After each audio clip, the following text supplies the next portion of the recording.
Wiggins, and this is the Groundworks Ministries podcast. Now, today we're reading from the book of the Revelation, chapter 3. Let's focus on verses 15 and 16.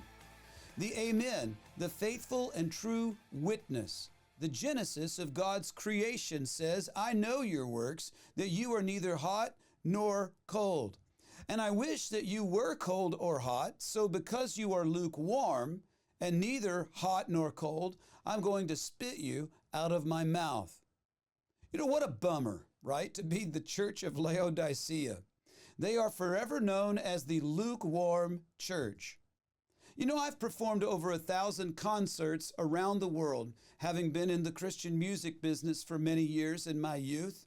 And most of them were in church ministry settings, most of those concerts. Sadly, I have seen far too many lukewarm ministries out there. The church of Laodicea, while barely showing signs of spiritual life, is still very much alive and well marketed and well attended, by the way, in our generation. And here's what I mean when I say lukewarm church. Let's say a preacher moves to a city, gathers a group of believers, buys a building, sound equipment, advertises to the community, come.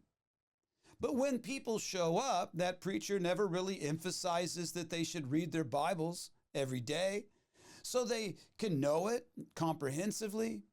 He never exposes sin, never warns against God's coming wrath, nor does he challenge the people with the urgency of believing in Jesus.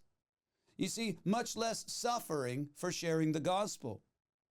Afraid of scaring people away, that pastor chooses to only highlight the positive aspects of the gospel, love, acceptance, and peace.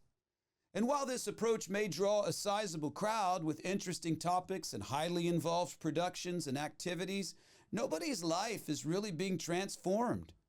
The congregation eventually becomes more like a Bible-themed club. There is a lukewarm church for you. It's not completely cold because it utilizes biblical principles, but it's not hot either because it denies the power and the passion of God's Spirit to move boldly even in the midst of difficulty. And while it's fairly easy to understand why God would want people to be hot with zeal, why would he ever want anyone to be cold? Well, I believe God would desire that a person were cold because a cold person is under no delusion that they're saved. Cold people live for themselves. They're in the world and they know it. A cold person has a higher probability of becoming a believer because when confronted with the gospel, they can compare it to their lives and see a marked difference. And eventually they may hear the gospel backed up by the white-hot testimony and the lifestyle of a passionate believer who would even suffer for Christ. And then in response, the non-believer would be more likely to trade their cold worldliness for the warmth of God's righteousness. And then they would become a faithful follower of Jesus. Are you yet to believe in Jesus? Have you traditionally been cold toward the gospel? Well, I pray that you would believe today.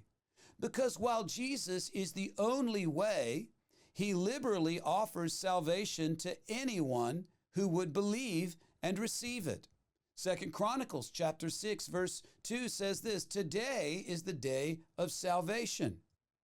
And if you are already a believer and yet you are living a worldly lifestyle, consider the words of the prophet and choose between being hot or cold. Joshua chapter 24 verse 15, but if it doesn't please you to worship the Lord, choose for yourselves today. I'm Steve Wiggins, and this is the Groundworks Ministries podcast.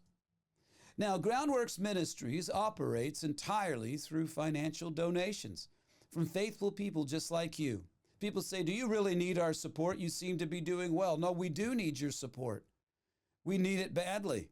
There's things that we could do, things we feel the Lord is leading us to do, but we won't move forward if we don't have the support. Donating is secure and it's easy, by the way, at our website, groundworksministries.com. Another way to help is to tell people about Groundworks Ministries. You can share these podcasts with friends and family. and on your social media. And of course, you can always direct folks to our website, groundworksministries.com.